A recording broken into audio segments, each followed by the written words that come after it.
Okay, Zev, we're on live, so let's go.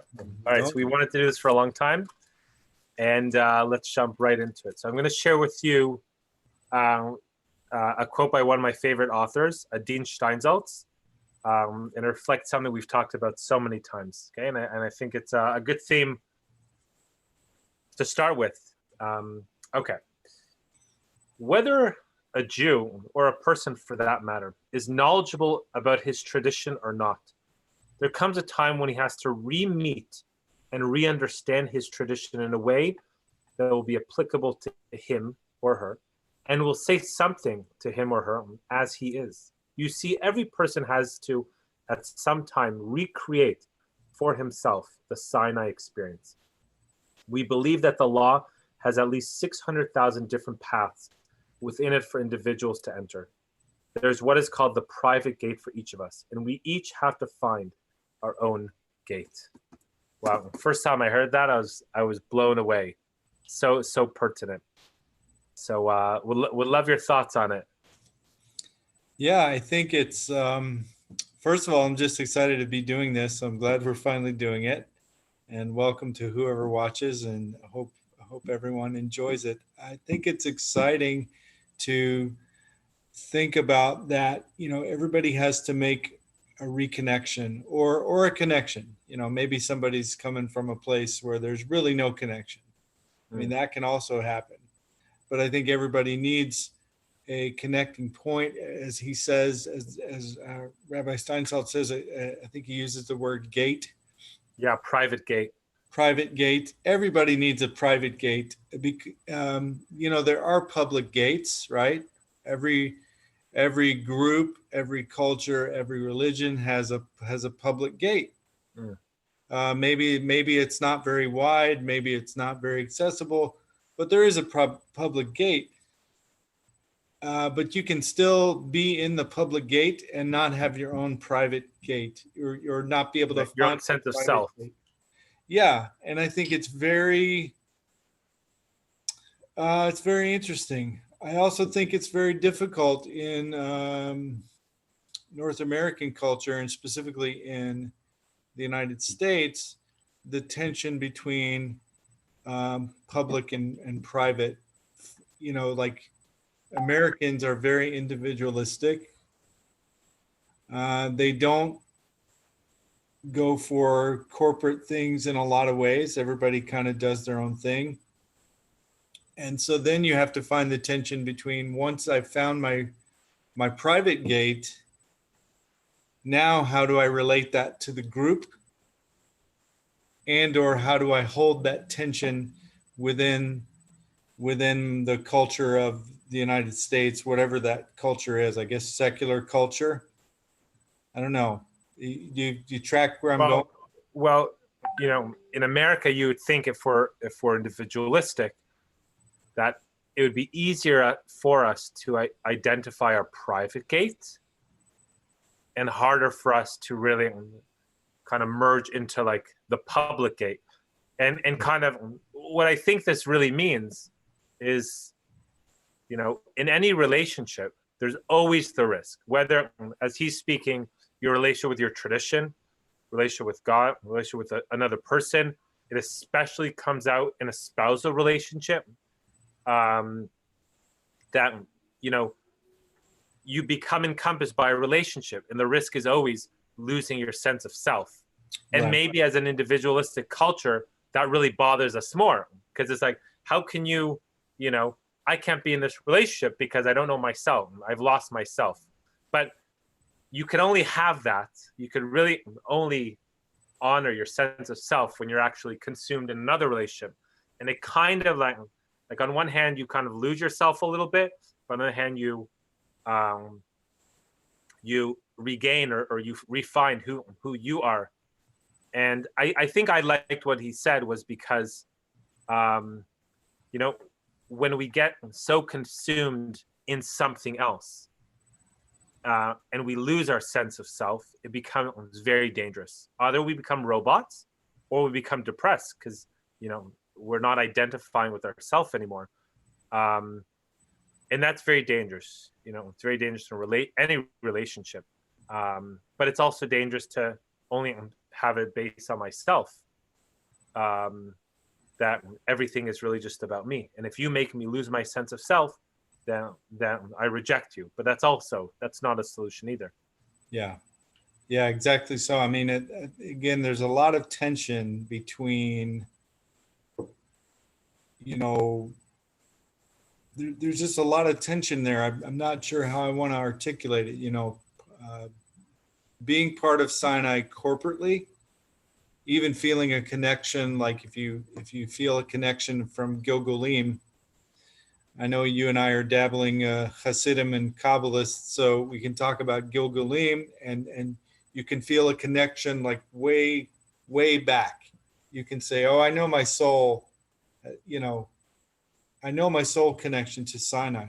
It's easy. Well, just to redefine that, Gilgul being transmigration. It's funny you actually say that, because this is a quote I didn't include, but you know what he says right after the quote that I read?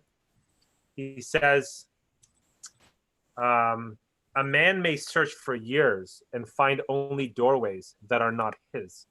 He may go on through all his life without really finding it. Okay. But then he says, that is the basis of the transmigration of the soul, reincarnation, Gilgulim in Hebrew, which, contrary to what so many people wrote, is actually a part of Judaism. So that's interesting you thought about that. Yeah, he makes it, he ties it in very well. I am surprised that I brought it in that way, because I think that, again, that's that part of the tension that we have in the Jewish world. And it's been this way for, hundreds of years. Well, probably more like thousands of years, but I'm really thinking of like the European Enlightenment, and how, especially like in France, we were welcomed in as like equal citizens, and everything looks like it's going very well, but then the more firm community is like, they're lamenting this, because again, what's going to happen? We're going to lose our Jewishness. That's so interesting you say that, because I just read about that this week. I read how one of the figures of that time period, the Alter Rebbe, so he was one of the main figures of the early Hasidic movement, and he was the first Rebbe of Chabad, but he actually was not a supporter of Napoleon and the French Revolution. Why? For this very reason, because he knows once the doors open, once we are, accepted, you're going to basically see so many Jews just, assimilate into just the impulse to be accepted. Yeah. So that's interesting. Yeah, and it leads right back to the difficulty of do you want to go, if you're not in that public gate? So in other words, if you're not really connected to Jewish identity, Judaism. I don't like to use Judaism. I like to talk about Jewish identity. I think they're a little bit different, even though they work together, or hopefully they work together. But if the person gets to a certain assimilation point, now they do have to make a choice. I'm going to go back publicly, and then that still leads to a journey of finding their own private gate, because even within that, like I'll just say it this way: you and I have davened in shuls where it was a shul. You knew what you were doing. You davened, and Right, maybe you had a connection with a maybe you're invited there by someone, or maybe it's a shul that you davened in before, and then you don't go to that shul for a while, and you come back, and some of those same people are there, but the shul's different to you. You feel differently about it, and now you have to find a way to, if you're gonna daven in that shul for any length of time. Let's say you're traveling, maybe that's it, and it's a place you've traveled before, a place where you have friends, but now you have to re-privatize that shul for you. or you have to go to a really interesting space of really making it about your own personal davening, but not to the exclusion of your connection with the rest of the minyan. And It this sounds is like such a normal thing too. Like, I think once we accept that this is actually what it's supposed to be like, you know, you know, like we are supposed to be consumed in something, give ourselves fully, but at the same time have a sense of who we are, and almost like having that balance, like as soon as I kind of get my sense of self, I have to kind of return to the whole, and as soon as I get consumed by the whole, I have to kind of reimagine, remember who I am, because that's kind of like it's like a tension. It's living a little bit of a tension, but you never get fully comfortable. But that way you're balanced. That way, like, it's almost like, we know Adam and Eve, right? They're two, yet they're one. They're told to become one, but they're two. Yeah. So they maintain their, the famous question is, Adam and Eve, many, the commentaries say, Rashi mentions this, they were created as one. And then when God separates them into two, and then he tells them, hey, go get married and become one flesh. So it's like, why become one again if we were already one? Yeah. Because I think this very point, to create this dynamic, to realize even though when we're two, we're separate, we're still one. Even though we're one, we still have our own identity. And that's a kind of a balance. Yeah. So yeah, and it's a really interesting tension that I for sure don't know how to reconcile yet. And I don't know if I don't know, I often wonder, I don't want to go off on this per se, but I often wonder how much we are going to be able to reconcile certain things in this life. Because I think there are some really strong tensions, and obviously Rabbi Steinsaltz is, to me, he's hitting the heart of what it's like to, I mean, obviously in Jewish life, if you have any sort of observance, then he's hitting this tension. But I would say if you identify strongly with any culture and or group, maybe ethnic group or religious group, and like where I am now physically, like the city I'm in right now, there's a large Hindu population and a fair amount of people who are Sikh and a fair amount of Muslim people. There aren't as I think the city technically where I am right now, there is a large Jewish population, but if I go just a few miles north, it's not so much. But the interesting thing about that is if you have discussions with people who are Hindu or Sikh or Muslim, but I think mostly Hindu, they have the same tension. Like, right. They all have it. Right. It's a universal concept. Yeah. And so then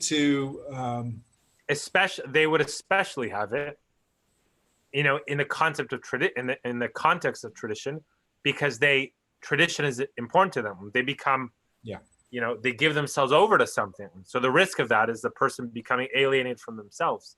Yeah. Yeah. And I think it's so beautiful that he brings this out. I love Rabbi Steinsaltz as well. I'm thankful to you because I'm learning more about him through you recommending books and different things. But it's amazing because I don't know if we'll be able to solve this tension in this life. I don't know what it's going to look like when Mashiach comes, because it's really hard for me to fathom. Even though I pray for it every day, it's hard to fathom. Right. So the concept of Mashiach then, and maybe we'll kind of like share like concluding thought. Yeah.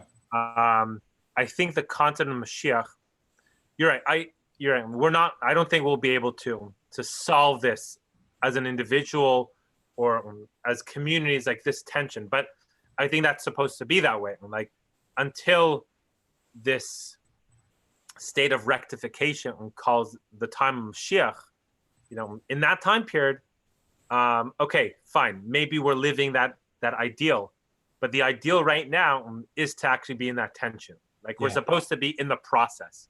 Yeah.